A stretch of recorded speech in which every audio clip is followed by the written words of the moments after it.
This clip is brought to you by SaveWithConrad.com.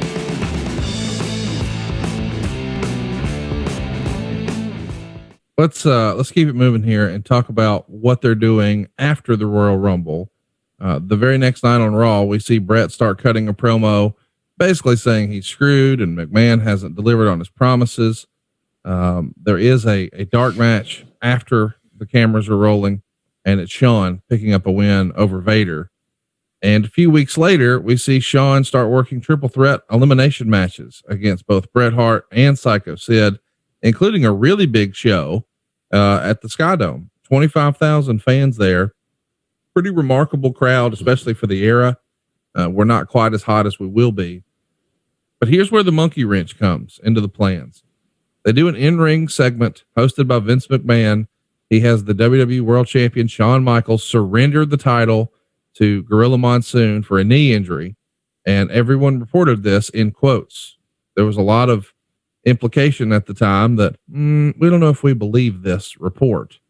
But Shawn says in the promo that a doctor told him he may never wrestle again. And the crowd actually starts chanting, "We want Sid." And he's pretty upset, pretty emotional, and talks about losing his smile. It's a pretty famous Monday Night Raw. When did you find out, hey, Shawn's going to forfeit the title? I guess earlier that day. It wasn't like it was he was volatile, Conrad. He's polarizing. He's volatile.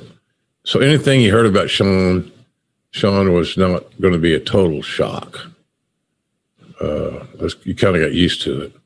But surrendering the title, I don't know if he lost his smile because he was injured or lost his smile because he couldn't handle the pressure.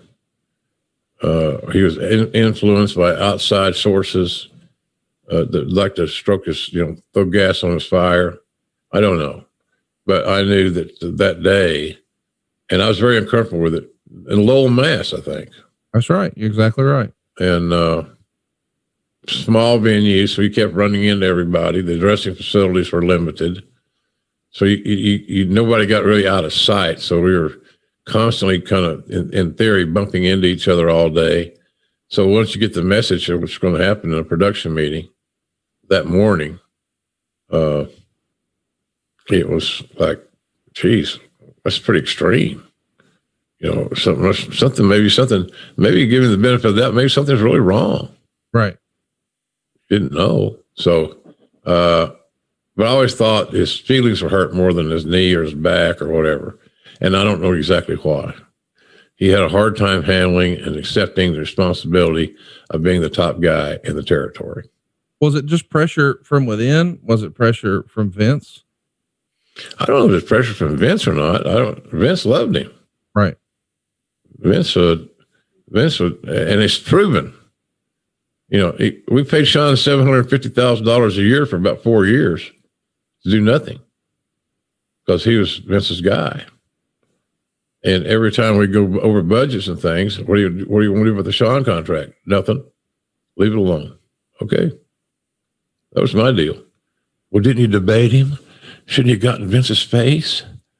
No, dirt mongers. I shouldn't have. Well, the dirt would have been great. The feedback. I've been in my mother's basement with my Kleenex and my lotion. Help me understand, when you're saying those 4 years, are you saying 98 to 02? He was still on the payroll to that price? That's what I'm saying, Conrad. That's what I'm saying. Fascinating. Well, but yeah, it's fascinating. That's just Vince.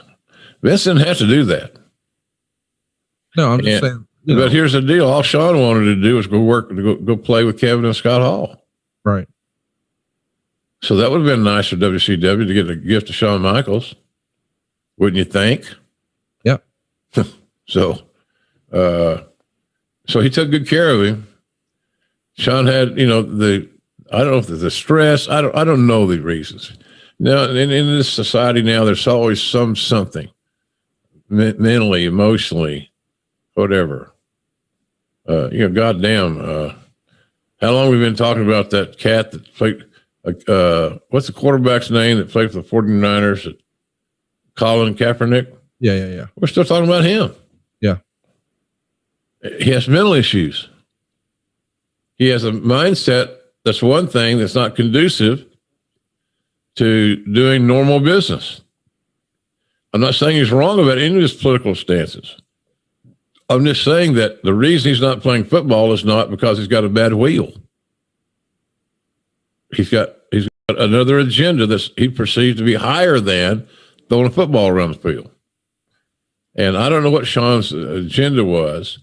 I believe that sometimes, I think somewhere along this journey that he probably was indulging in pain medication a little bit too heavily. And all the guys can do that. Everybody can get a prescription. You walk into a doctor's office or a minor emergency clinic, they see who you are. You tell them a sad story. You take a selfie with them. You sign something, and they give you your oxycodone. It's that simple. They're fanboys. A lot of doctors are fanboys, so they're going to prescribe what you want. So all of a sudden, you get a dose in Omaha, and you get a dose in Des Moines, and you get a dose. These 24-hour clinics are open all over the place, and they're open all the time. Hence 24-hour, Conrad. How sharp I am. So I don't know, man. I don't know if it was medically. They had pill issues. He was never a huge drinker that I recall. He would drink, but not vociferously like some of his buddies. But I really believe he wanted to go have fun, working a very limited schedule with Kevin Nash and Scott Hall in Atlanta for WCW, and he was trying to get there. McMahon says, ain't no way in hell this is happening. If I got to pay you to sit your little ass at home, I can do that, and I will do that. So I think part of that was Shawn got blocked on what he wanted to go do. He didn't get his way to leave WWE, and thank God he didn't, because look how it's worked out for him. He's got a job. I'm sure he's getting benefits. He's probably making a damn good living. He's moved his family to Florida. He's raising his children there. He and his wife like it there. So at the end of the day, it really came out good for him in that respect. But that was all because Vince's dedication and commitment to taking care of Shawn. Once again, reverting back to Vince says, I see a little bit of myself in this guy. And there's some reason I'm drawn to him. And he demonstrated that. Hey, it's Conrad Thompson. Thanks for checking out the podcast here on YouTube. Be sure to hit the subscribe button and the notifications bell so you get a notice anytime we upload some new content.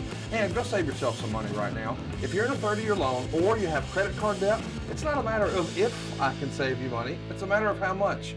Find out right now for free at SaveWithConrad.com.